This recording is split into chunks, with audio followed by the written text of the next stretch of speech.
Թեման շատ հետաքրքրեց ինձ, որտեղ ես էլ էի գտնում, որ ամենաերական խնդիրը, որը ծագեց ես մոտակա ժամանակ, այներ ընդհանրապես հնարավոր է պաշտպանել Հայաստանի Հանրապետությունը։ Հենց պաշտպանելու խնդիրը, որովհետև խնդիր է դրվել, որ պիտի 4-րդ հանրապետություն ստեղծվի, այսինքն նոր պետություն։ Շատ էական խնդիր։ Ժամանակին, երբ որ Արցախում լուծարվեց, ինքնալուծարվեց հանրապետությունը, շատ զրույցներ կային, ես էլ եմ խոսել դրա մասին, որ տպավորություն է գնում, որ նույնը պիտի կրկնվի Հայաստանում։ Այսինքն ինքնալուծարման խնդիր է կառուցվել։ Ես թվում է, թե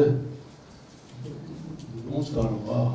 չէ, 1000 զրույց կային, չհաշված պետություն, ՄԱԿ-ի անդամ, բան, մենք տեսանք, չէ, որ լուծարման խնդիր է դրած։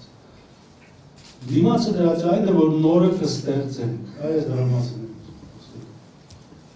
Հնարավոր է նոր հանրապետություն ստեղծել այն ժամանակ, երբ որ արդեն իսկ մենք մտել ենք ամբողջ աշխարհը։ Մտել է մի դարաշրջան փոփոխության, որտեղ ընդհանրապես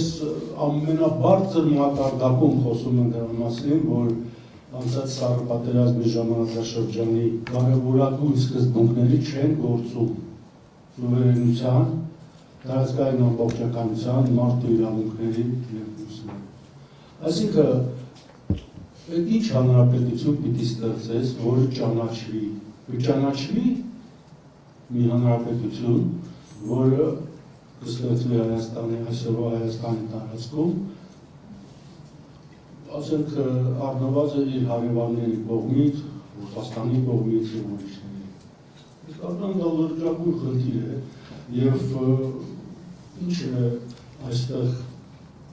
կարևոր բանը։ Ի վերջո, ենթադրեք անգամ Ադրբեջանը պայման է դրել խաղաղության պայմանների ստորագրելու և պայման է դրել Սահմանադրության մեջից անել ինչ-որ դրություններ, կարելի է փոփոխություն անել, չէ՞։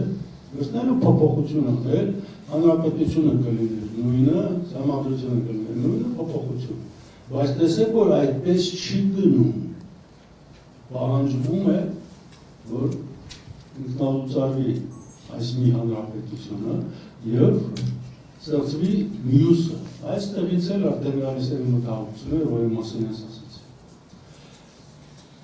Եթե դու տակ ասեմ, մի քիչ բնութագրենք շատ կարճ էլ, ասենք խնդիրը ինչու՞ն է, խնդիրը այն է, որ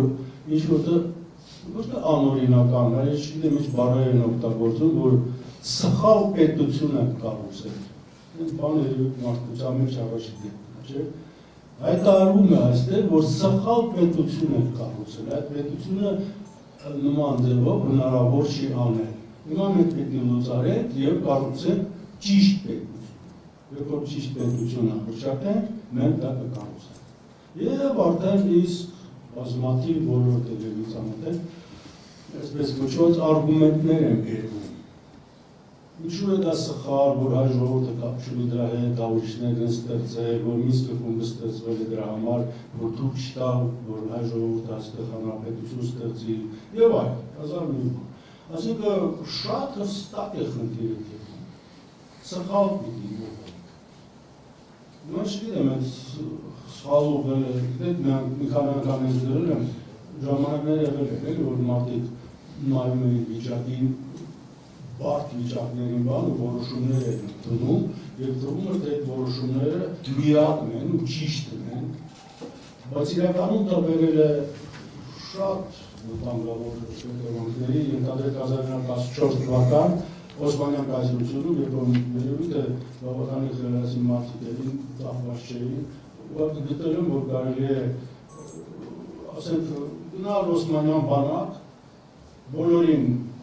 նորակոչել այնտեղ, միասին կռվել, սեփական երկրի համար, մինչ այդ էլ սահմանադրական կարգ էին հաստատում 20 տարի այդ պետությունում, և ունենանք արդյունք, արդյունքը տեսանք։ Հիմա նույնն է, ես կարծում եմ, ոնց կարելի է հրաժարվել քո պետությունից այս վիճակում։ Այս առաջարկի հետաքրքիր է դա տեսնենք, գուցե ուրիշ կարծիք կա, ավելի համեցիչ։ Շնորհակալություն։